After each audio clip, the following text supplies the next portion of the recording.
Good afternoon, friends. Welcome to Musings by Thomas Abraham. Well, that's my podcast. And I have with me here today Shantakumar.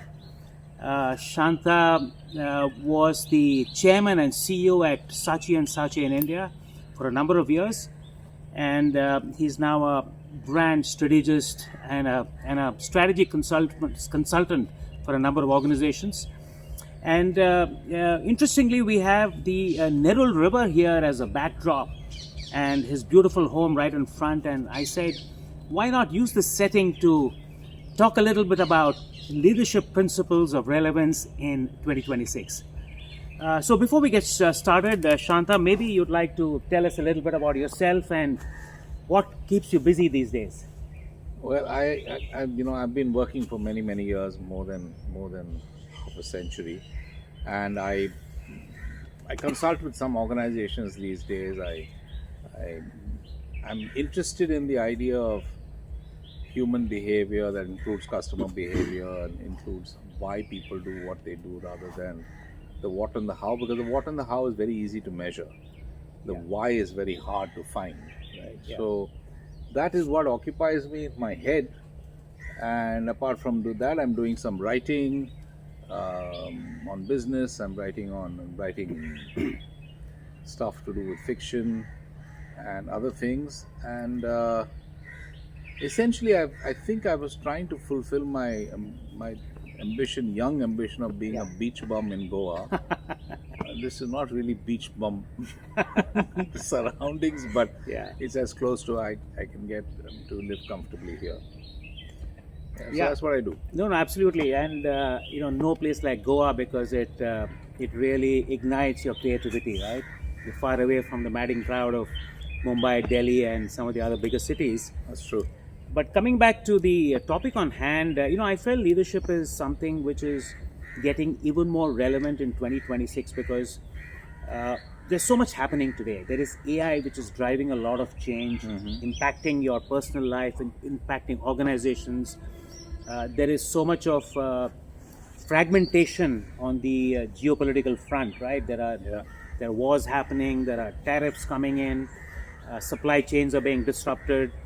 There's so much of complexity in business as a whole, and that's putting a lot of pressure on leadership. And just to jog our memory a little bit, for instance, the other big conversation around leadership was when the pandemic hit us, right? At that point in time, the mantra by a lot of gurus was it's employees first, customers second. Some people went to that extent because overnight everything changed for employees.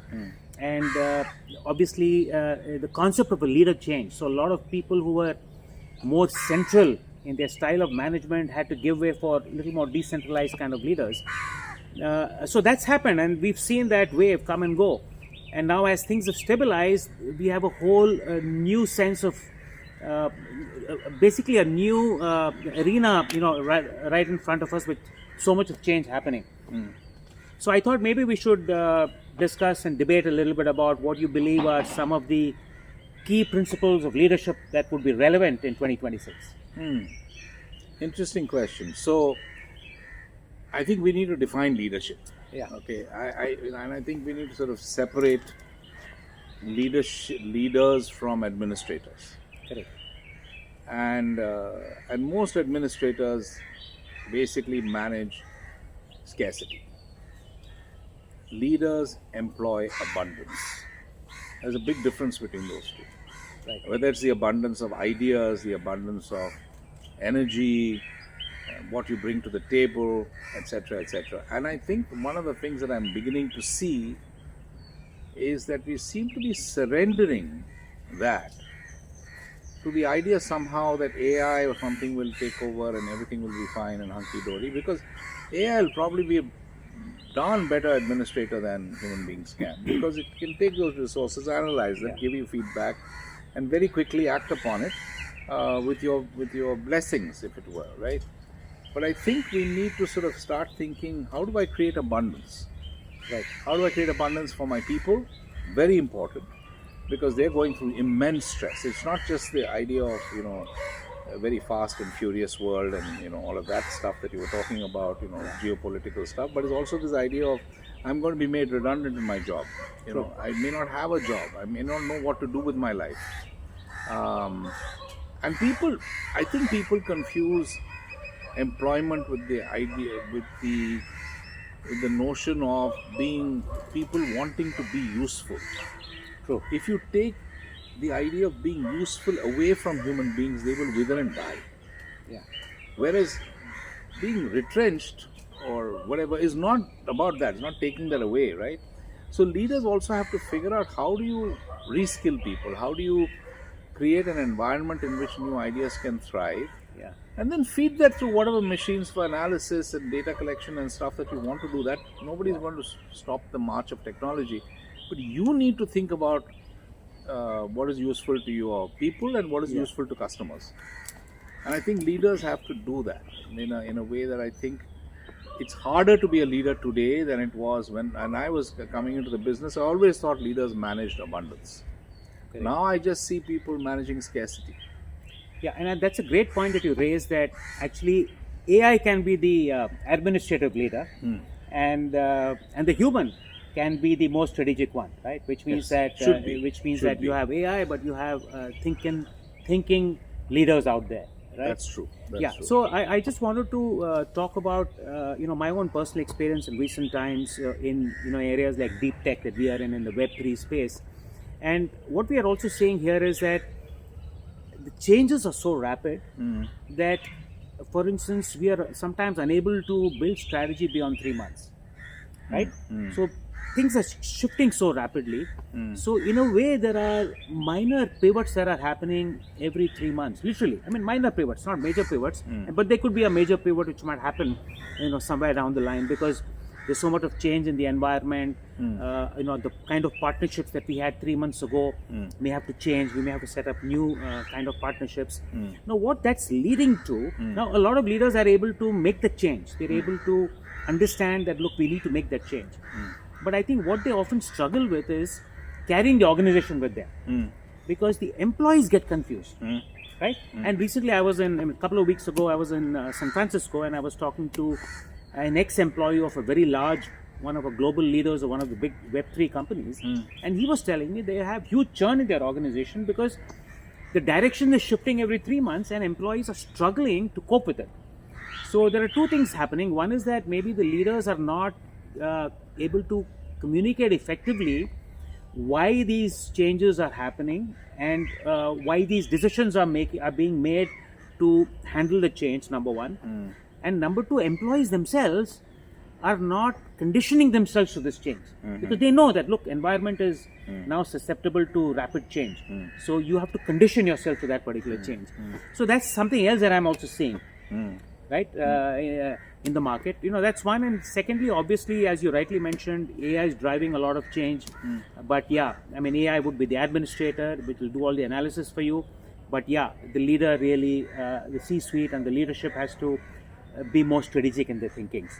So here's the thing about leadership. Okay, just a simple, maybe a 3-point mantra or whatever you call it. I mean, the fundamental quality of a leader, and you talk about any leader from martial history, or Alexander the Great, or Genghis Khan was probably one of the greatest leaders that ever lived, or Mao Zedong, or other people who are great leaders. Right? What is it that they actually do? They inspire. Correct. If you don't inspire, there are no followers. Right. Nobody follows a non-inspirational person. Right. Right. So you've got to AI. I don't think in any universe, at least for the foreseeable future, God knows. Right. Okay, it's going to inspire anybody. True. Right. It will give you information that you can use to better lead your life or whatever. But it's not most certainly not going to say, "Oh, I'm going to follow AI." Right. And it's going to inspire me to whatever, right? Right.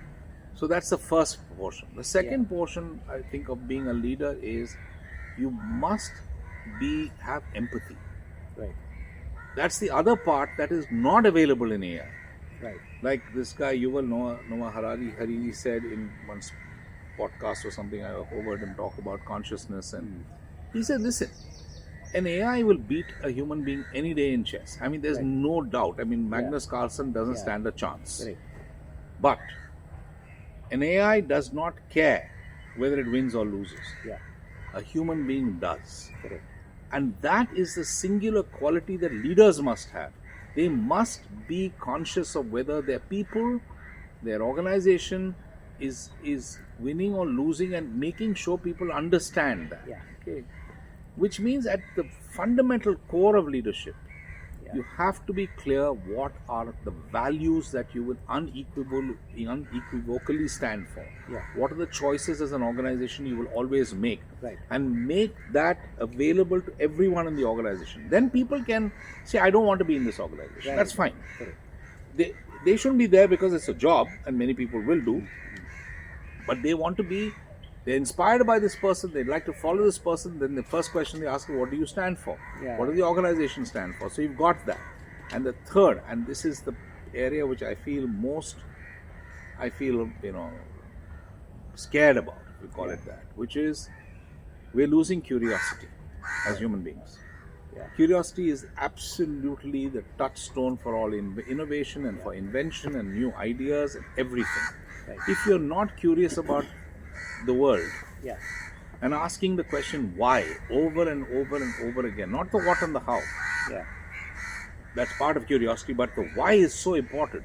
Why does this work? Right. Ideas will come, and that is so important for leaders to communicate to their organization and say, please start asking the question why. Correct. That's right. No, absolutely. I totally agree. But now that brings it. So you spoke about a number of things, and I think inspiration is a great point. So that helps me pivot to the next point that I want to discuss, which is that we always heard about people historically, that people are born leaders, and then we've seen a lot of leaders in our younger days in schools and colleges. But can every person be a leader, right? Number one, and I think what are some steps that young professionals should start doing to actually practice leadership? Well, I think I'm probably taking the pessimistic version of this, which is I don't think everybody can be a leader. Okay, because if everybody is a leader, then you have no followers. Right. Yeah. So that's simple. Yeah, absolutely. But if you are, for example, this idea of being the person most likely to succeed, written in the yearbook of your university or whatever, and then you meet the guy 20 years later and he's a gas pump attendant, I think that person couldn't transition from that closeted, slightly microscopic world to a larger world. Yeah. Which means that nobody actually said, you're the captain of the football team. Yeah. Now, what are the principles of leadership in a sports team that you can take into the real world? True. There's a fantastic book by my erstwhile worldwide CEO, Kevin Roberts, called On Performance. And all they studied was sports teams across the world, the big sports teams. Said, what is it that always keeps them in contention? And that quality of leadership, right? And whether it comes from the coach or whether it comes from the players themselves, right? There's a specific quality that is very important. So in the last portion of it, while we're talking about sports team, leaders have to be coaches. Yeah. So that's why I mean that everybody can't be a leader. But here's an interesting thing. As you grow up, and you become a father or a mother, you practice leadership in home. Yeah. Because you have to inspire your child to be better than they are. That's your job, right? Yeah. So I think if those kind of things we tend to forget when you enter the gates of an organization, suddenly we have become our visiting cards, and we forget and lose our humanity. So in that context, everybody can be a leader. Yeah, and you're right. Actually, not everybody can be a leader, and also it's true that not everybody wants to be a leader. Yeah. Right? Because a lot of people today, a lot of youngsters today are actually happy to follow their passion. They want to do something, but they're not obsessed with it. Right? They would like to do a lot of other things, and they don't really care about leadership, right? So but you're right. You can practice leadership, because I know of a lot of young folks who have joined organizations where I have led, and they were people who, when you initially met them, perhaps you never thought that they could be leaders, but they practiced simple concepts like, for instance, going beyond your job description, right? Simple thing, right? I mean, so you become a very reliable person. You become trustworthy, right? As a small example, right? So I think over a period of time, they are people who you definitely want on your team. They are certainly people who will be able to rise to positions where they can take on a lot more responsibility. True. So now moving on, Shanta, I thought another area, and we touched upon AI, but AI is replacing a lot of jobs. It will replace a lot of jobs. So, what will be the intersection of AI and board members and boards of companies? Well, it's kind of a difficult thing to say because, first and foremost, board members should understand AI. You can't be the superannuated grandfather who's come and sat at the table and said, I'm happy to be an analog dinosaur and I don't really understand all this stuff, right? I think board members have to be as relevant as you're asking your employees to be relevant. Right. And whether companies are actually training their board members or giving them L&D programs so that they can become part of this new world I think is no longer nice to have. It probably is a must-have. No, totally. I totally agree. Yeah. Right. But there will be certain functions within that. If you're a board member who's representing finance as part of the statutory job of making sure your balance sheet and your P&L statement, etc., is ready and available so people can see whether the company is doing well or not. Yeah. And all the ratios thereof, right? Performance ratios thereof. AI will replace that. Yeah. And will give you very accurate, very timely stuff that you can use, an analysis that you can use. Correct. It can also give you various strategic scenarios. Right. And say, okay, here is option 1, option 2, option 2, and you can test these things amongst those things. The board members who are going to be actually interfacing with that have to have the wisdom to recognize what are the options. Right. AI has no wisdom. And I think we need to be very conscious of the fact that it doesn't have wisdom. It has knowledge. Yeah. Okay, and wisdom is not the same as knowledge, right? Information. Yeah. So I think that will happen, and therefore some of the board members will become superannuated. Yeah, but I don't know how that will manifest itself beyond the statutory requirements, of course, of having independent directors and so on and so forth. Maybe those independent directors have to be trained before they come, interviewed better, whatever, right? Yeah, absolutely. I think boards will become far more nimbler. Yeah. I think there'll be board members will be far more accountable. They'll be under a lot more pressure. Yep. Because they'll have to be far sharper, come better prepared. Yep. They will be challenged a lot more because there's more data, more facts on the table. Yes. So I think all in all, it's going to, I think, redefine the board in a way. Yes. I mean, obviously we can't replace all the people, but I think the definition of a board and what role the board will play will also change. Because a lot of the administrative, parts of a board will sort of disappear. So I think that's going to be very interesting, and let's see if there are organizations in 2026 which will start making some of these changes and will start talking about it, right? And that's something interesting. But moving on further, Shanta, I think the other point that I wanted to touch upon was basically startup leadership, right? Now, startup leadership does not guarantee success, nor can we clearly say that leadership has led to its failure. But there are moments when startup leaders or their leadership capabilities have to come to the forefront to be able to help those companies move to the next level, right? So, I mean, there are lots of reasons why startups are successful or why they fail, but how do you see the intersection of leadership and success of startups? No, it's just like we talked about saying everybody can't be a leader. Just because you have a great idea, for example, there's a founder who's sitting there and drinking maybe, a couple of beers with his mates from the engineering college which he's just attended or whatever and say, oh man, this would make such a fantastic idea. Yeah, we must work on it. And for the next 6 months, they're all working on it. It doesn't mean that any of them are leaders. Correct. True. Okay. They are people who have, created a product, right? And leadership is not a technical quality, right? So startups who have a sense of good ideas will succeed, Yeah. and those who don't have mediocre also run ideas will not. I mean, there are just too many uh, of them around.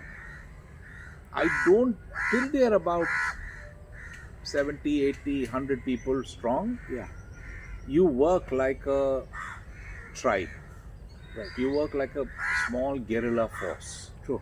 You work like Che Guevara, Absolutely. Yeah. right?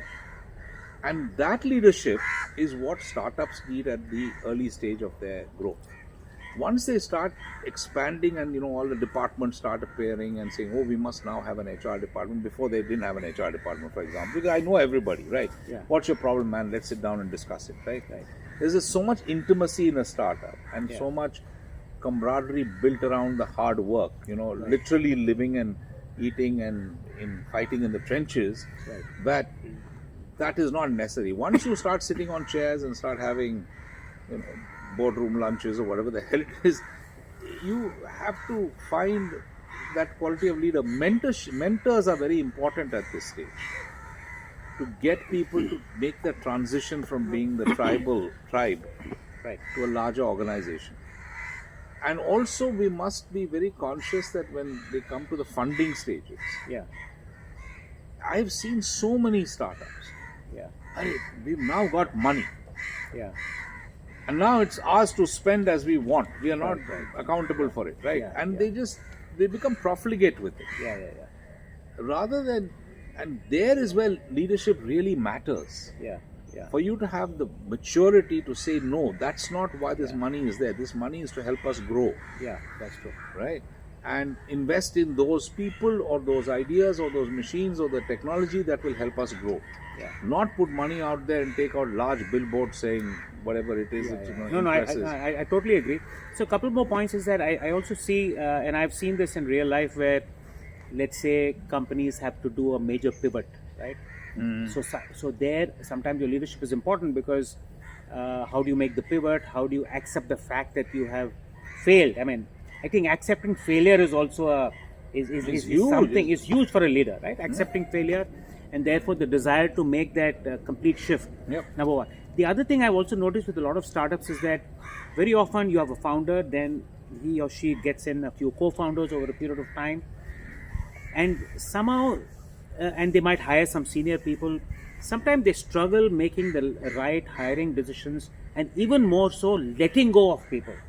So recently, for instance, a friend of mine who runs a very fast-growing startup, and they've raised tons of money, he actually fired one of his co-founders, and he's put another co-founder on a personal improvement plan. And I was surprised because that was unique, right? I mean, it's very rare that actually co-founders are also under significant pressure because the company is struggling and they're not able to deliver in their particular realms. Also, if you hit a crisis, right? So that's again where a leadership comes up, right? You hit a big, major regulatory crisis. The government has said, "Hey, we're banning, online games," for instance, right? It's a huge impact. So it's a huge crisis. So leadership again is very critical for keeping the organization, for figuring out what you need to do. So I think all in all, you're absolutely right. I mean, there are different stages of leadership based on different stages. You need to display different skills. But that's something which people have to learn. They have to figure out themselves. Maybe they have to find somebody to sort of mentor them. So I think that's some thoughts from my side on that particular topic. Yeah. True. Yeah. True. I mean, I agree with you. I mean, I think young people, man. Listen, at the end of the day, you are, you're young. You have energy. You have fire in your belly. Yeah. You want to succeed. Yeah.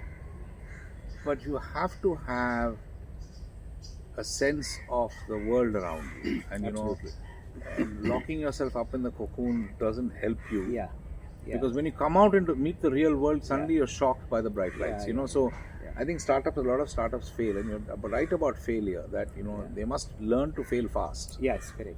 Okay, if you don't fail fast and you sort of keep on, chewing this indigestible mess that you've got yourself into, you're bound to have lots of problems as you go forward, right? Great. Yeah. Yeah, so great, Shanta. I think we've had a great conversation. It's the sun is set now in this beautiful part of North Now Goa we have to go and have a drink. with the river in the background. So thanks so much, Shanta, for Thank you those very much. for that Thank great you. conversation. Thank you We for the discussed a lot of concept. things, and I'm sure our viewers found it really useful. So until next Bye, time, guys. folks. See you soon. Bye bye. Take care. Bye.